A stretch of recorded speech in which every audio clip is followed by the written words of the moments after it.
Om Swastiastu, selamat pagi semua. Terima kasih atas kesempatan dan waktu yang telah diberikan untuk kelompok 6.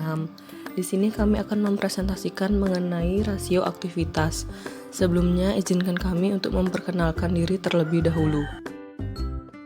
Perkenalkan, nama saya Niputu Evi Astari, NPM 18331211015.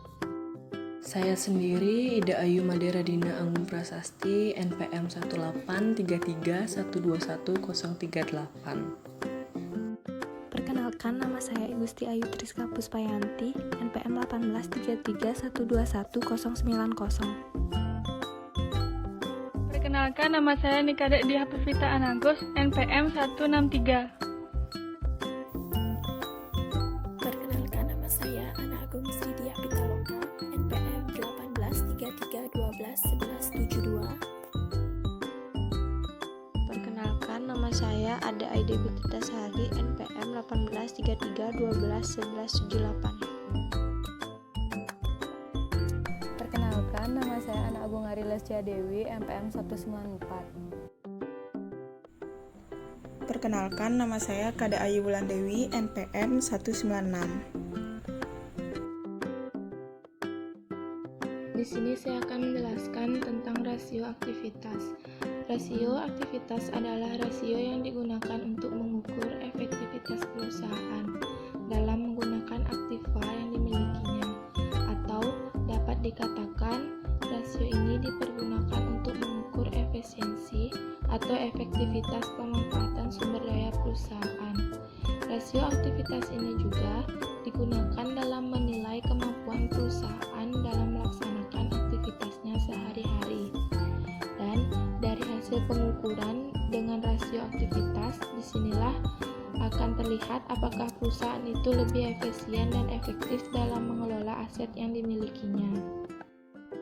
Di sini saya akan menjelaskan mengenai tujuan dan manfaat dari rasio aktivitas.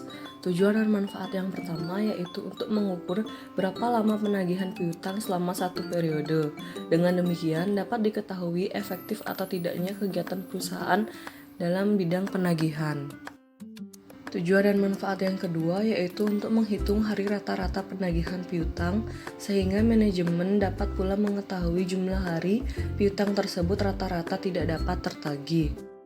Kemudian yang ketiga untuk menghitung berapa hari rata-rata persediaan tersimpan di gudang agar tetap menjaga kualitas barang sediaan.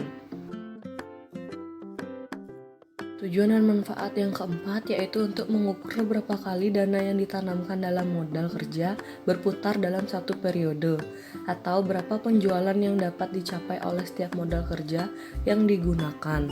Kemudian yang kelima untuk mengukur berapa kali dana yang ditanamkan dalam aktiva tetap berputar dalam satu periode. Dan yang terakhir untuk mengukur penggunaan semua aktiva perusahaan dibandingkan dengan penjualan. Jenis-jenis rasio aktivitas. Yang pertama, perputaran piutang atau receivable turnover. Perputaran piutang merupakan rasio yang digunakan untuk mengukur berapa lama penagihan piutang selama satu periode atau berapa kali dana yang ditanam dalam piutang ini berputar dalam satu periode. Semakin tinggi rasio menunjukkan bahwa modal kerja yang ditanamkan dalam piutang semakin rendah. Dan tentunya kondisi ini bagi perusahaan semakin baik. Sebaliknya, jika rasio semakin rendah ada overinvestment dalam piutang. Rumus dari perputaran piutang yaitu penjualan kredit dibagi rata-rata piutang atau piutang. Yang kedua, rata-rata umur piutang. Rasio rata-rata umur piutang adalah pengukuran efisiensi manajemen piutang perusahaan dan durasi atau waktu yang diperlukan untuk melunasi piutang atau mengubah piutang menjadi kas. Rumus dari rata-rata umur piutang yaitu piutang rata-rata dikali 365 dibagi penjualan, atau rata-rata umur piutang sama dengan 365 dibagi perputaran piutang. Perputaran sediaan merupakan rasio yang digunakan untuk mengukur berapa kali dana yang ditanam dalam sediaan atau inventory ini berputar dalam suatu periode. Dapat diartikan pula bahwa perputaran sediaan merupakan rasio yang menunjukkan berapa kali jumlah barang sediaan diganti dalam satu tahun. Semakin kecil rasio ini, semakin jelek. Demikian pula sebaliknya. Apabila rasio yang diperoleh tinggi, ini menunjukkan perusahaan bekerja secara efisien dan likuid persediaan semakin baik. Demikian pula apabila perputaran sediaan rendah, berarti perusahaan bekerja secara tidak efisien atau tidak produktif dan banyak barang sediaan yang menumpuk. Perputaran sediaan yaitu harga pokok barang yang dijual dibagi sediaan. Perputaran sediaan itu penjualan per persediaan. Selanjutnya itu perputaran modal kerja. Perputaran modal kerja merupakan salah satu rasio untuk mengukur atau menilai keefektifan modal kerja perusahaan selama periode tertentu. Untuk mengukur rasio ini, kita membandingkan antara penjualan dengan modal kerja atau dengan modal kerja rata-rata. Dari hasil penilaian, apabila perputaran modal kerja yang rendah, dapat diartikan perusahaan sedang kelebihan modal kerja. Hal ini mungkin disebabkan karena rendahnya perputaran sediaan atau piutang atau saldo kas yang terlalu besar. Demikian pula sebaliknya, jika perputaran modal kerja tinggi, mungkin disebabkan tingginya perputaran persediaan atau perputaran piutang atau saldo kas yang terlalu kecil. Perputaran modal kerja yaitu penjualan bersih dibagi modal kerja rata-rata per modal kerja. Baik, di sini saya akan menjelaskan perputaran aktiva tetap atau fixed asset turnover. Fixed asset turnover merupakan rasio yang digunakan untuk mengukur berapa kali dana yang ditanamkan dalam aktiva tetap berputar dalam suatu periode, atau dengan kata lain untuk mengukur apakah perusahaan sudah menggunakan kapasitas aktiva tetap sepenuhnya atau belum. Untuk mencari rasio ini, caranya adalah membandingkan antara penjualan bersih dengan aktiva tetap dalam satu periode. Adapun rumusnya, perputaran aktiva tetap sama dengan penjualan dibagi total aktiva tetap. Baik, di sini saya akan menjelaskan total asset turnover. Total asset turnover merupakan rasio yang digunakan untuk mengukur perputaran semua aktiva yang dimiliki perusahaan dan mengukur beberapa jumlah penjualan yang diperoleh dari tiap rupiah aktiva. Adapun rumusnya, total asset turnover sama dengan penjualan atau sales dibagi total aktiva atau total aset. Sini saya akan menjelaskan mengenai hasil pengukuran perputaran piutang. Rumus dari perputaran piutang yaitu penjualan kredit dibagi rata-rata piutang. Soal berisi komponen laporan keuangan yang pertama, penjualan tahun 2005 yaitu 5.950 dan tahun 2006 yaitu 5.550. Kemudian piutang tahun 2005 yaitu 550 dan tahun 2006 yaitu 350. Untuk tahun 2005 yaitu perputaran piutang 5.950 dibagi 550 sama dengan 11,81 kali dibulatkan menjadi 12 kali.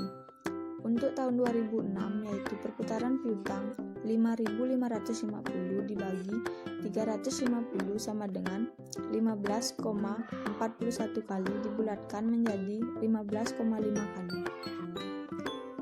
Perputaran piutang artinya perputaran piutang untuk tahun 2005 adalah 12 kali dibandingkan dengan penjualan, dan perputaran piutang untuk tahun 2006 adalah 15,5 kali dibandingkan penjualan. Jika rata-rata industri untuk perputaran piutang adalah 15 kali, maka untuk tahun 2005 dapat dikatakan penagihan piutang yang dilakukan manajemen dianggap tidak berhasil. Namun untuk tahun 2006 dianggap berhasil karena melebihi angka rata-rata industri. Di sini saya akan menjelaskan tentang hari rata-rata penagihan piutang. Rumusnya 365 per perputaran piutang. Untuk tahun 2005, perputaran piutang sebanyak 12 kali. Untuk tahun 2006, perputaran piutang sebanyak 15,5 kali. Untuk tahun 2005 sama dengan 365 dibagi 12 sama dengan 30,41 hari. Dibulatkan menjadi 31 hari. Untuk tahun 2006 sama dengan 365 dibagi 15,5 sama dengan 23,54 hari. Dibulatkan menjadi 24 hari. Rata-rata industri penagihan piutang sama dengan 365 dibagi 15 sama dengan 24,33. Dibulatkan menjadi 25 hari.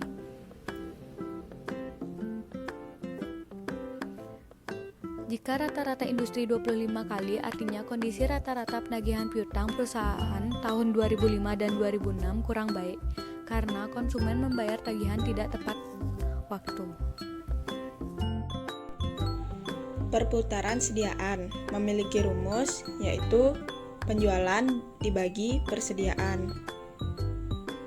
Contoh soal, untuk tahun 2005, penjualan didapat sebesar 5.950 dengan sediaan 250. Sedangkan untuk tahun 2006, penjualan didapat sebesar 5.550 dengan sediaan sebesar 310. Untuk tahun 2005, perputaran sediaan sama dengan 5.950 dibagi 250 sama dengan 23,8 kali atau dibulatkan menjadi 24 kali. Untuk tahun 2006, perputaran sediaan sama dengan 5.550 dibagi 310 sama dengan 17,9 kali atau dibulatkan menjadi 18 kali. Untuk tahun 2005, rasio ini menunjukkan 24 kali sediaan barang dagang diganti dalam 1 tahun. Apabila rata-rata industri untuk inventory turnover adalah 20 kali, berarti inventory turnover lebih baik. Perusahaan tidak menahan sediaan dalam jumlah yang berlebihan. Untuk tahun 2006, rasio ini menunjukkan 18 kali sediaan barang dagang diganti dalam 1 tahun.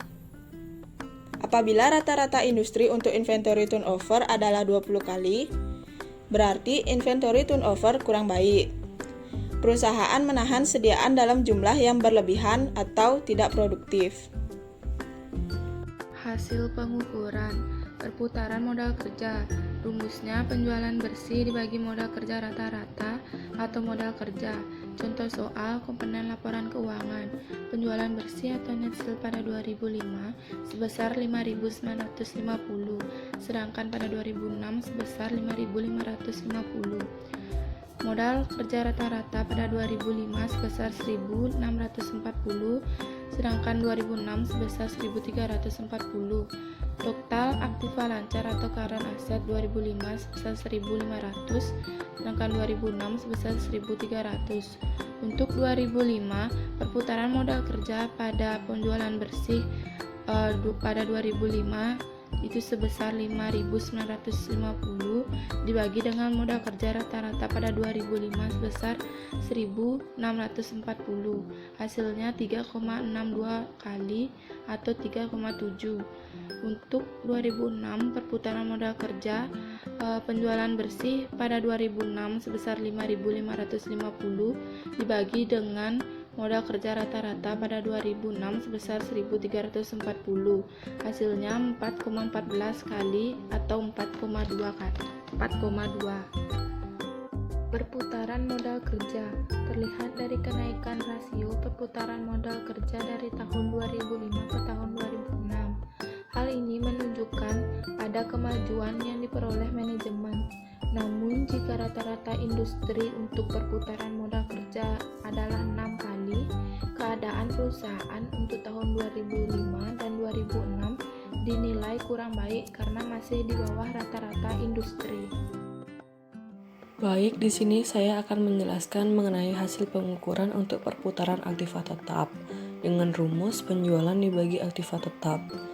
Untuk soal, komponen laporan keuangan yang pertama yaitu penjualan atau sale di tahun 2005 dengan total 5.950, sedangkan tahun 2006 sebesar 5.550.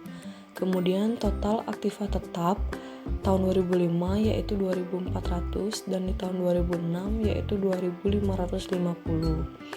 Untuk tahun 2005 perputaran aktiva tetapnya yaitu 5.950 dibagi 2.400 mendapatkan hasil 2,479 kali dibulatkan menjadi 2,5 kali. Kemudian untuk tahun 2006 perputaran aktiva tetapnya 5.550 dibagi 2.550 mendapatkan hasil 2,176 kali dibulatkan menjadi 2,2. Kemudian hasil pengukuran perputaran aktiva tetap. Perputaran aktiva tetap tahun 2005 sebanyak 2,5 kali, artinya setiap Rp1 aktiva tetap dapat menghasilkan 2,5 penjualan. Perputaran aktiva tetap tahun 2006 sebanyak 2,2 kali, artinya setiap Rp1 aktiva tetap dapat menghasilkan 2,2 rupiah penjualan. Kondisi perusahaan sangat tidak menggembirakan karena terjadi penurunan rasio dari tahun 2005 ke tahun 2006. Lebih lagi, jika dibandingkan dengan rata-rata industri untuk total asset turnover yaitu 5 kali, berarti perusahaan belum mampu memaksimalkan kapasitas aktiva tetap yang dimiliki jika dibandingkan dengan perusahaan lain yang sejenis. Di sini saya akan menjelaskan tentang hasil pengukuran perputaran aktiva. Rumusnya yaitu penjualan dibagi total aktiva. Soal komponen laporan keuangan pada tahun 2005 dan 2006. Penjualan pada tahun 2005 sebesar 5.950 dan pada tahun 2006 sebesar 5.550. Total aktiva pada tahun 2005 sebesar 4.200 dan pada tahun 2006 sebesar 4.000.